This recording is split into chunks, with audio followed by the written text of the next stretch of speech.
All right. What's the matter? What's the matter, silly? It's morning Scone, presented by Barack. Very good, Drew. That's more like it. That's more like it. Good morning, everybody. Whoa. What is that all about, little boy? Okay. Good morning, everybody. Hey, look. Wait. Your blanket was on your back. You want to come see Daddy? You want to sit on my lap? Hello, Drewby. Hey, can you use your words and tell me what you want? Dad's show. This is Dad's show. Very good. Very good. Here. Yeah? Yeah. Yep. Yeah. So we're on to year 2 of Dad's show. What do you think about that? Ooh, yeah. That's the Sesame Street theme song. Very good. Hey, look, here we are. There we are. There's Dad's show. What do you think? So things look a little different today. There's good reason for that. I left my tripod at work yesterday, so I have this configuration with the phone sitting on a box and a book and leaning up against a candle. And gotta be resourceful, everybody. Hey, we're not gonna do that this morning. Hey, I have to tell you something. Hey, Drew, I have to tell you what's gonna happen today. Come see. Drew, come. Drew, come.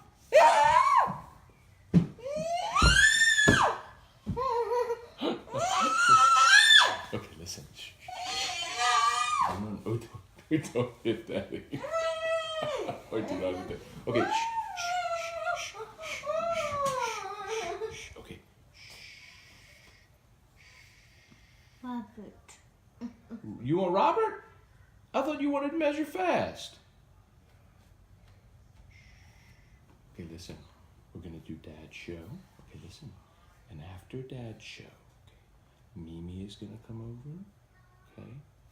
And you will play with Mimi. And then Mimi and Drew will go to abilities. And you will see Sarah and Aubrey and Phoebe and Catherine and Margaret and who else are you going to see today? Michael. You can see Michael today. Have fun. And Catherine. Okay, now we're ready.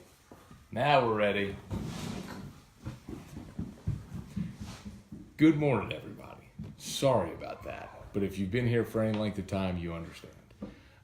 Let's say some good mornings. Fired up, y'all. LSU, Mississippi State. Huge game today. Oh, it's so big, man. If Hess can get out there, do it again, man. Such a huge opportunity today. Exercise some demons, man. Stephen Bro, Season 2, Episode 1. Maybe I should renumber them that way. James Tyrone, good morning. Stephen Miller, good morning. Happy 328 Falcons Troll Day. Oh, maybe I could do something on AFR today for that. Good point. Good looking out there. Ronnie Dugas, what's up? Shelby Kelly, happening opening day of baseball. May your team lose every game except if you're a Braves fan. Oh, man. I just got to make sure Mac Chiwilli's down for our bourbon bet, man. So Mac Chiwilli is the owner of Traction, founder, CEO, all that stuff. And every year he and I do a bourbon bet. He's a big Cubs fan. I'm a Yankees guy, of course. And we look at the Vegas projected win totals. And so we go by that for the rest of the year. So it's like the Yankees, I think, are projected to win 95.5.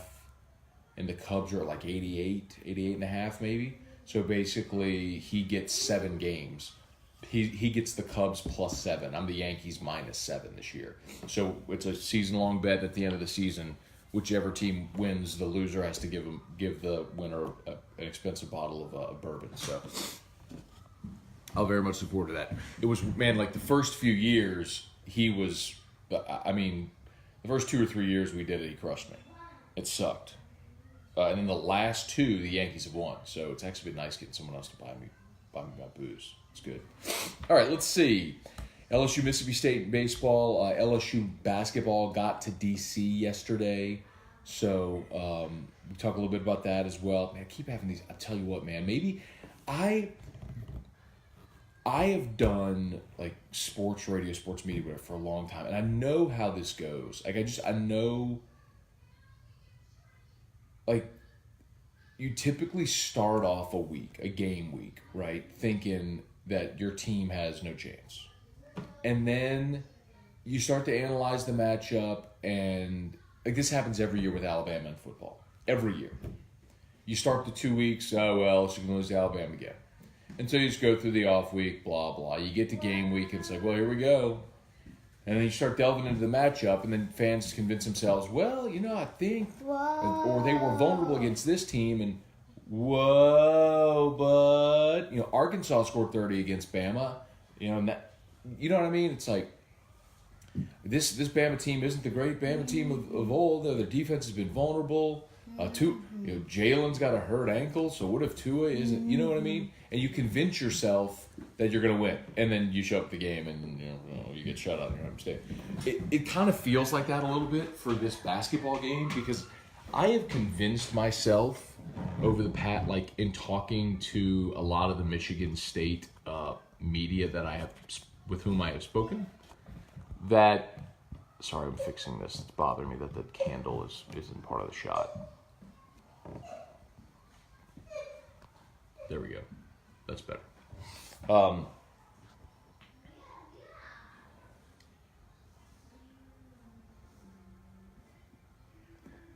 I have kind of convinced myself now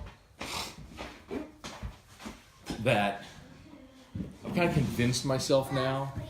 that LSU has an awesome shot to win this game.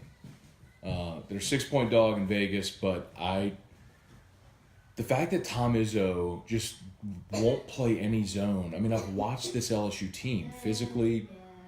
Nobody's gonna out-athlete LSU. Maybe Duke. I think Duke could.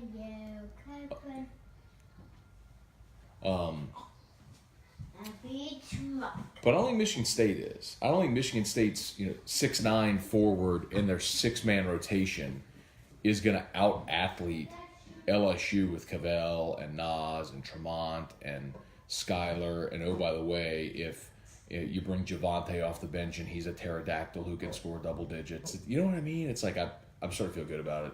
But I feel like it might be false confidence. All right, Cassidy Russo, Bo Major, good morning. Corey Ringe, what's up? Dawn, good morning.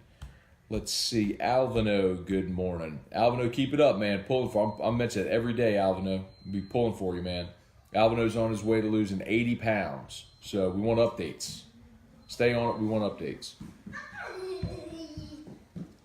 Hey, Beepin' Backpack, come here. I'll get him on the pass through. Let's see. Tyler, good morning. Matt, the way you do morning scone reminds me of how Warren Sapp used to roast. You might be an AFR fan of. Hey, go see the big backpack. Good job, Drew. You ate all your good. Happy plate. Happy plate. Okay. Catherine. Happy plate. Okay.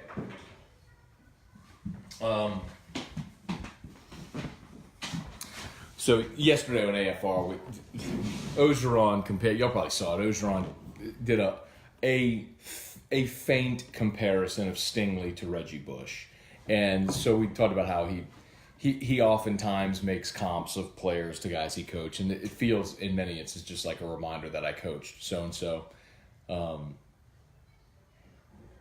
But like Reggie Bush or Darius Guice runs the ball the way Warren Sapp played defensive tackle. He compared Devin White to Warren Sapp. That does the Reggie Bush. Anyway, it was fun. It was a little bit we did yesterday. It was fun. Matthew Rogelio, good morning. Leroy Blanchard, Chris Proctor, Stephen McGowan, good morning. Hey, Jesse Blevins, good morning. Chuck Chastain, good morning. Bill Gussman, Sam Dixon. Stephen Foyle, good morning. We're moving back to Baton Rouge from Tyler, Texas. There you go, Stephen. Good. Man, now you can listen to us every day on 104.5 ESPN Baton Rouge. And remember, if you have bumps and bruises, aches and pains, broken bones, or sprains, Brock, the Baton Rouge Orthopedic Clinic, they've got every subspecialty, and they are the best. Irfan, Gumorgan, Matt and Drew. Gumorgan, Irfan. Gumorgan. Jerry Spurgeon. Good morning, Matt and Drew. Hope that outfield team meeting makes a difference. Did you hear Cole Freeman yesterday on AF4? Man, y'all, full disclosure, I probably threw out 15, 20 interview requests yesterday. It kept coming up snake eyes. Some days are like that, man, where you try to book guests and you just come up empty. But I was so glad Cole came through, man. And I know he's up there in spring training, but he was good enough, or he's over there in West Palm, but he was good enough to come on the show. And I wanted to talk about that, the team meeting, because I'm telling you, man, it's like this season, and I've pointed this out a couple times, this season feels a lot like 2017. 2017, they went into that year with tons of high expectations. Kramer came back, Cole came back, Poche came back, Dykeman came back. You had all these veteran players. You had the pitching because you had Lang, Poche, then Walker kind of emerged. Hess was another guy. Remember, Walker and Hess started the season vying for the number 3.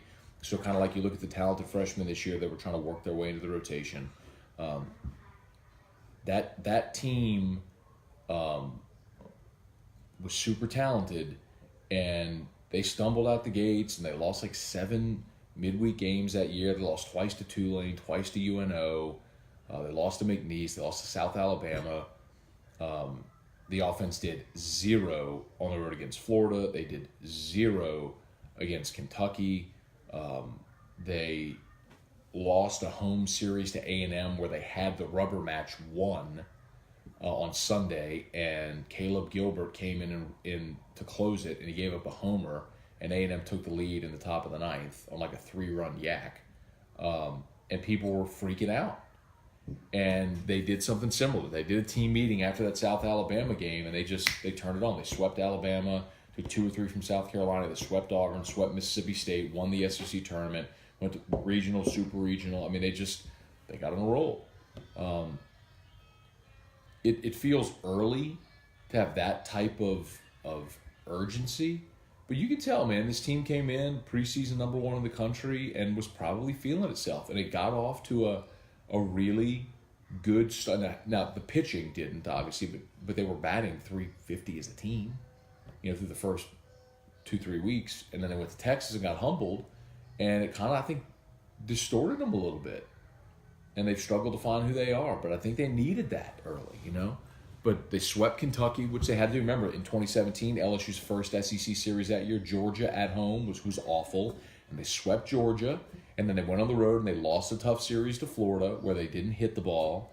Then they came home for a series against A&M where it looked like they were going to win that series, and they blew it. Then they had to go on the road to Kentucky, and Kentucky was awesome that year. They played in a little matchbox stadium, and the ball flew. Remember that Kentucky team? They hit 1 through 9. And they had Sean Jelly, who completely handcuffed LSU's lineup.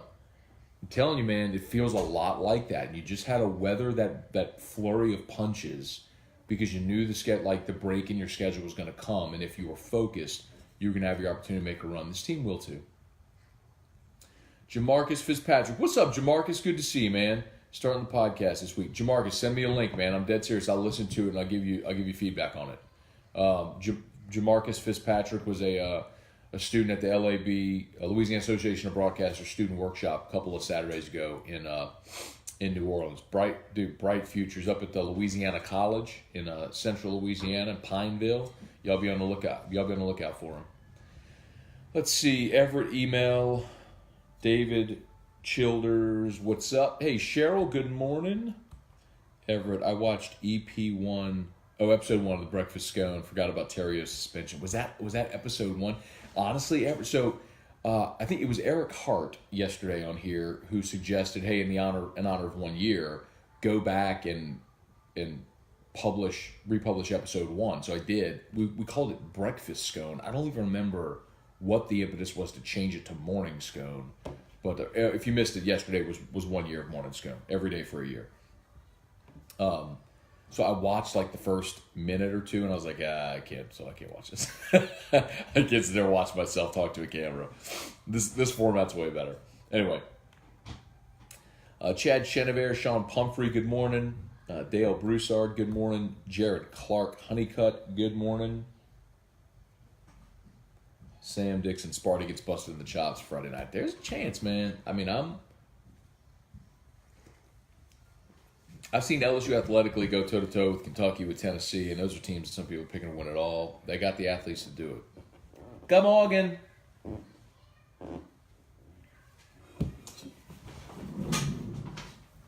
I love you. Did you know that you're my favorite? Did you know that? You're my favorite. You're my favorite. Oh, little boy. Hi. What do you see?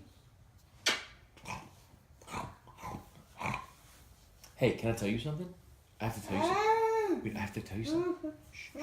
Oh, you're not in the mood for that. You're not in the mood. I have to tell you something. Shh, shh, shh. I have to tell you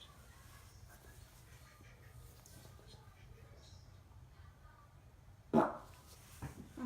Oh, you're not in the mood. Okay. Oh. You want to do Dad Show? You say hi. Hi. Hi, Dad Show.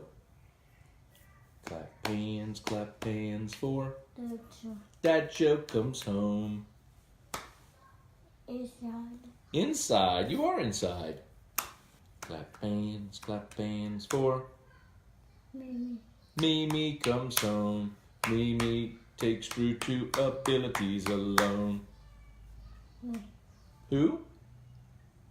Mimi. Clap hands for Mimi's car. Mimi's car goes very far.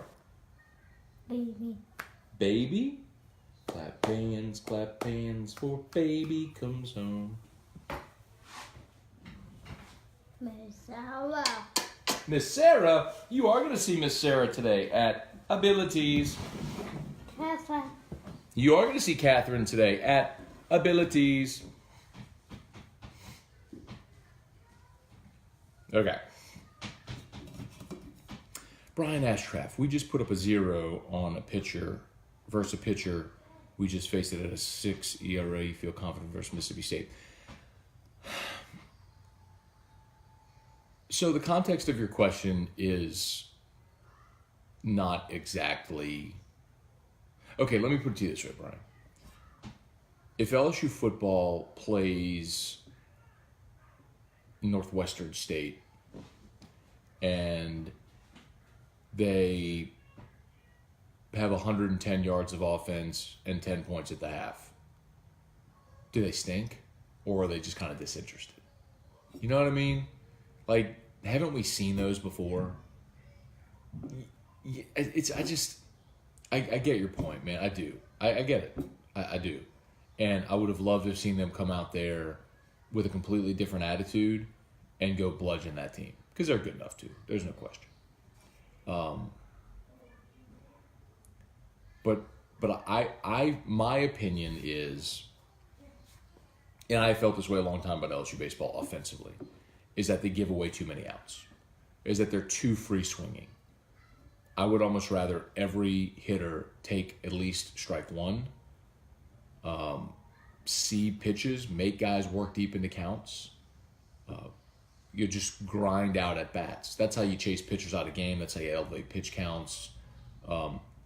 As a pitcher, I think that's the worst type of offense to face, because if you have a free swinging team, even the best hitter, 7 out of 10 times, they're going to get themselves out. So I just think that they weren't as aggressive or as aggressive. They weren't as focused on Tuesday night offensively on an approach. And some of that is just taken for granted, the fact that you're playing with the box and playing a team you should beat and all that sort of stuff. But those happen. I mean, it's not fun to watch. I get it. But I don't think that's the standard to say, well, you just faced a team with a 6 ERA. I mean, yeah, anyway. it's not that dissimilar from watching LSU football, and you're playing that non-conference game where there's 70,000 people in the stadium and the players don't care and it's empty at halftime. You know what I mean? It's just you go through the motions and you get out of there. But every now and again, Troy happens. It's rare, but it happens. And granted, football's a little different because in football there's a physical element to it where if my guys are bigger, stronger, faster, more often than not they're going to win. Anyway, now I will tell you this about State and LSU in particular.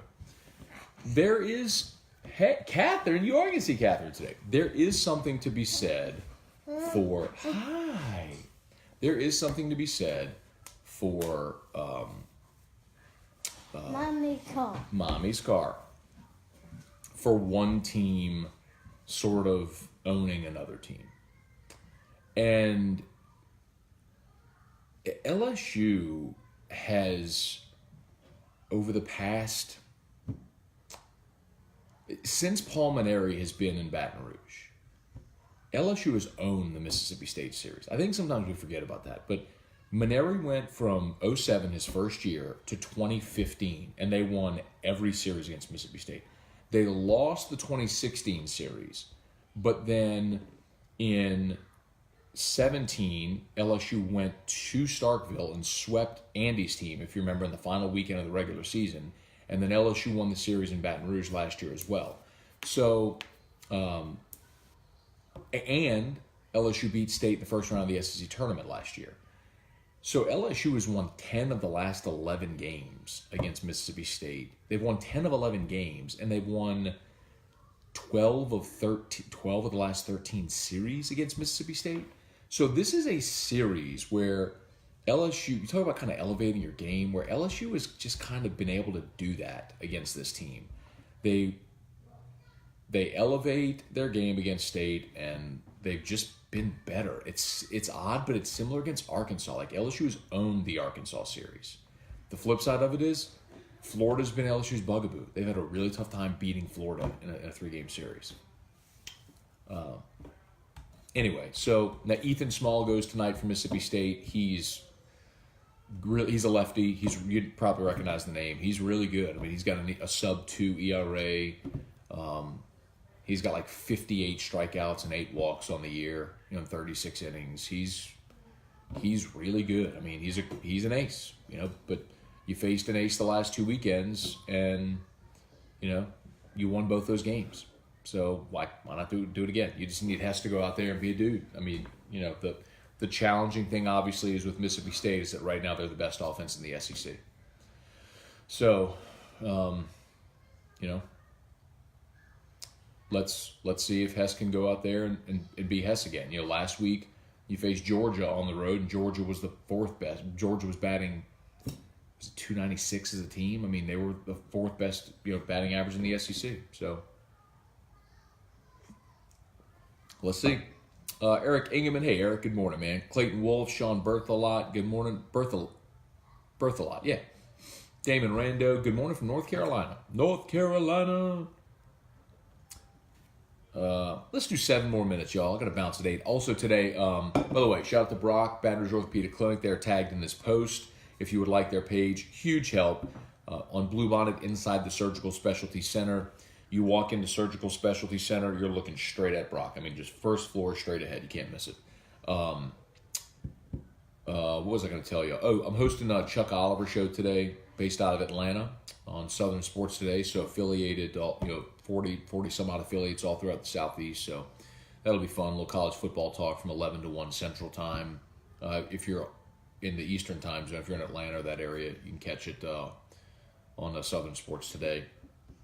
So a little bit of a compressed day. I got to do some prep. Got to host Chuck's show 11 to 1, finish prep for AFR, and then host AFR. Got to squeeze in the Locked On LSU podcast as well. So gonna have to bounce here at 7. So I'm gonna go quick here, see if we can get through the rest of everything. Scott Pritchard, what's up? Craig Schilling, good morning, Craig. Thank you so much, man. So Craig Schilling this morning sent me a video, a one year sort of montage of moments from Morning Scone. It's awesome as always. I'll post it on the Facebook page and on Twitter, and well, it may not fit on Twitter, and definitely on the Facebook page and the YouTube channel as well. So y'all can see it there. Thank you very much, Craig, as always, man. Appreciate you. Stephen Miller, good morning, Craig. Your boy T-Bob debating that winning one game this weekend, fans should be satisfied. You know what, if they go on the road and get one, and you come out of this weekend considering the struggles offensively, and you come out of this weekend and you're 5-4 in the league, I'd be okay with that. You'd still have a winning record in conference. That means you're going to have to find a sweep somewhere else along the way. And you have those opportunities. And I've talked about, man, the schedule plays in LSU's favor this year. But I wouldn't be thrilled with a series loss, obviously, like just getting one. But taking one this weekend, it doesn't cripple you. 3 weeks into conference play at 5-4. All right, Stephen Walzak, with all the preseason hype, people wanting to bet you that LSU wouldn't lose 5 baseball games, you collecting your money. That's true. Oh, who was it? Who bet? Was that Dwayne? Was that Dwayne again? I'm so glad. See, this is why I love interacting with the audience, because you will always remember things that I don't. Like when you do 15 hours of radio a week and morning Scone and podcast and all this stuff, it is impossible to remember everything discussed all the time. But for different members of the audience, different things are sticky for whatever reason. Like you remember something that I may not, or that he may not. Like I completely forgot about that. So was that Dwayne? Steven, remind me if that was Dwayne and if you remember when that was, because we'll go find that audio. Or who that was, because I'll go find that. Let's see. Hey, Dad, good morning. Matt Boyles, good morning. Boyer DeReese, good morning. Johnny Clark, good morning. Daniel Crosser, morning from Birmingham. I still have no faith in the bats. I'm sorry if you've addressed already. All good. The difference is, and I've talked about it before, man, we know Josh Smith can hit. We know Zach Watson can hit. We know Antoine Duplantis can hit. We know Chris Reed can hit. We know Daniel Cabrera can hit. Like, that's more than half of your lineup that have hit college pitching before, and we know can and will. Like, baseball seasons have ebbs and flows. Those averages will normalize. The challenge is when those guys are not hitting, can the rest of the lineup pick you up? And right now, having guys at 190, 179, 203, that's what's crippling this lineup right now. Because if the top 5 guys in your order aren't hitting, then you've got nothing.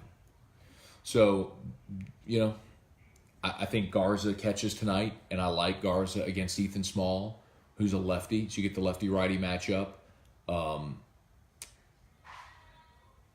I would assume they'll go ahead and still DH DiGiacomo, even though it's a lefty-lefty tonight, because I want his speed on the bases, and he's been one of the consistent bats. So yeah, it's a left-handed heavy lineup against a left-handed pitcher tonight, but it's what it is, man. Let's see. Todd Black, what's up, man? Tyler, one of my high school classmates, is the women's track coach at LC in Pineville. There you go. They don't get much mention outside of Senlaw. We mentioned him here today because of Jamarcus. Damon Rando, the good mornings are like Buckskin Bill for adults. That's funny.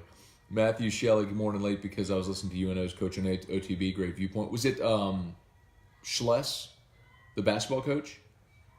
He's doing really well there. Chris Fullerton, Free Will Wade. Not happening. Not happening this year anyway, Chris. Daniel, good morning, Drew. Drop my little guy off at daycare. Wish I could get more time before work. Yeah, man. Appreciate those times when we have it. Craig Savoy, Doug Duhan, good morning. Buckskin Bill. Y'all are crazy. Jason Meeks, John Corbella. What's up, John? Jay Oglethorpe, Carl the Cat. John, you got to go back into production on Corbella for Heisman shirts. I'll sell a gang of them for you, dude. The number of people that have asked me for Corbella for Heisman shirts, it's like vintage at this point. Everyone who was in college in the early 2000s, they heard you on air and they've seen this and they're like, man, how do I get a Corbella for Heisman shirt? I had one. I lost mine. I heard about it. My friend had one. Like, talk to your boy, John. This time you could actually monetize it. I'll help you. Let's see. Brian Wynn, good morning. Reese Avance, good morning. Stephen Miller. However, Hess rises to the occasion in big games, so he could give the Bats a chance to maybe squeeze 2 runs across with a 2-1 win tonight. Let's not forget that LSU did hit on Sunday, and they hit that freshman at those 100. I mean, hang on. I just know, especially those of you who watch enough baseball. Baseball is a game of averages. It's just if Antoine Duplantis is on a string of 6 games where he's hitting 185, like Duplantis is going to hit 330 this year. Like he just is. He's gonna ride a heater, and he's just gonna catch fire, and he'll have a streak, and he'll have something. Same with Cabrera. Like it's going to happen. Like Antoine Duplantis isn't gonna bat 295 this year. He's not. We've seen him for 3 years hit SEC pitching and bat 330. Like he's gonna hit 330. It's going to happen. Does it happen this weekend? I don't know, but he's not gonna finish the season batting 295. He's just not. Cabrera's not going to bat 295 this year.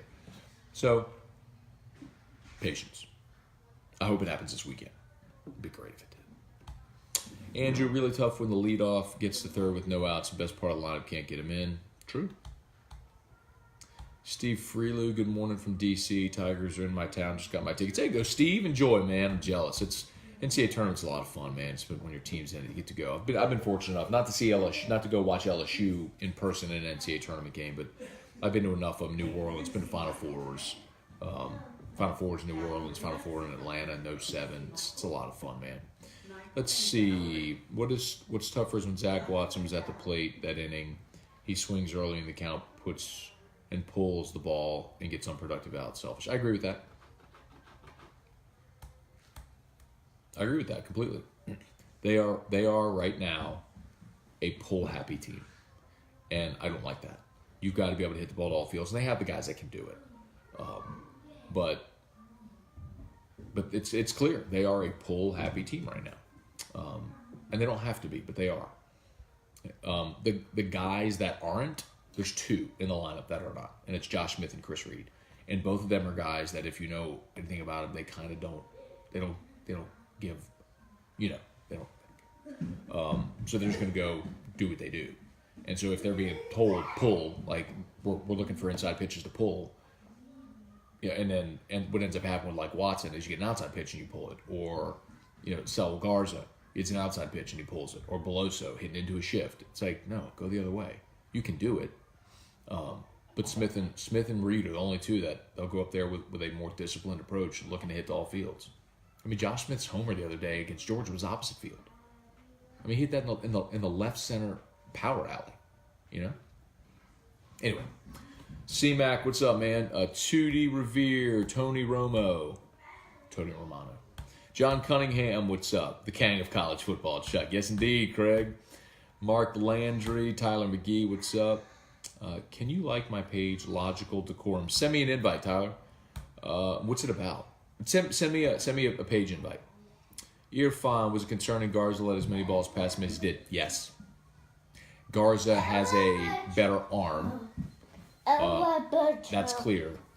I think Mathis is a better receiver than Garza. Early, and maybe that's just rust. But to answer your question, yes. Elevator. 190, 179, 203 is not going to work. Offense or defense? Do you sacrifice one for the other? Oh, good morning.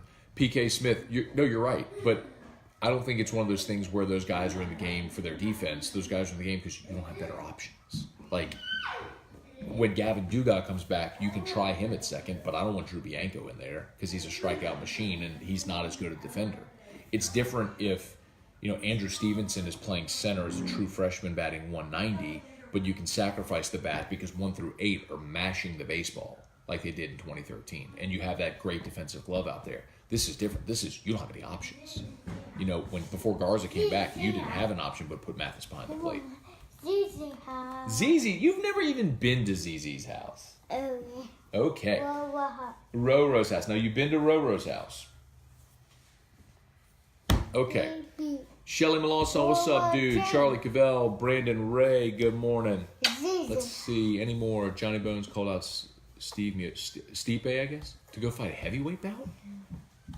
All right. I mean, I don't think there's any doubt John Jones could fight heavyweight and dominate. Hell, beat the hell out of Daniel Cormier forever, and Cormier went and won the heavyweight title.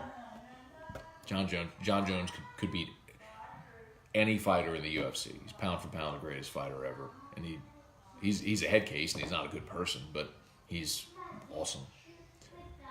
Brian Wynn, if we lose Will Wade, hire Kim Mulkey to coach men's and women's. I don't think she'd coach both. I believe this, that Kim Mulkey, and some of you may laugh at this, but I do believe this. I believe Kim Mulkey is one of the few women that could coach a men's team. And some may scoff at that. I think Pat Summitt certainly could have done it, and I believe Kim Mulkey could do it. I don't know if she wants to. I don't know if she has any desire to try that at this point in her career. Maybe it's one of those things where she's won national titles at Baylor and she wants a different challenge. I don't know. That's PFA, plucked from the air. But I believe, like, if LSU, I'll play your hypothetically. I don't know anything. I'm just telling you. If LSU ended up firing Will Wade, parting ways, whatever, and they hired Kim Mulkey to coach the men, I'd be good with that. I would support that. And maybe it'd be a disaster. I don't know, but I would support that. Let's see. Clay Myers, Sunshine Pumping this one. Can Mulkey coach hit? Maybe she watched enough games. All right, we are done. That'll do it for us. Please like Brock's page. They're tagged in this post, the Baton Rouge Orthopedic Clinic. They are awesome people. All the subspecialties. They have after-hours clinics, of course. OT, PT as well, MRI and X-ray in-house. They also do musculoskeletal oncology, every subspecialty you can imagine, even pediatrics. That's where we take Drew to go see Dr. Brad Collada, who is just the very, very best. So y'all have an awesome day. Happy opening day. Let's go get it. Tigers against Mississippi State. Locked on LSU podcast. I'm hosting the Chuck Oliver Show today. AFR, we got a lot to get to, y'all. We'll see y'all. Be good. Have a great day.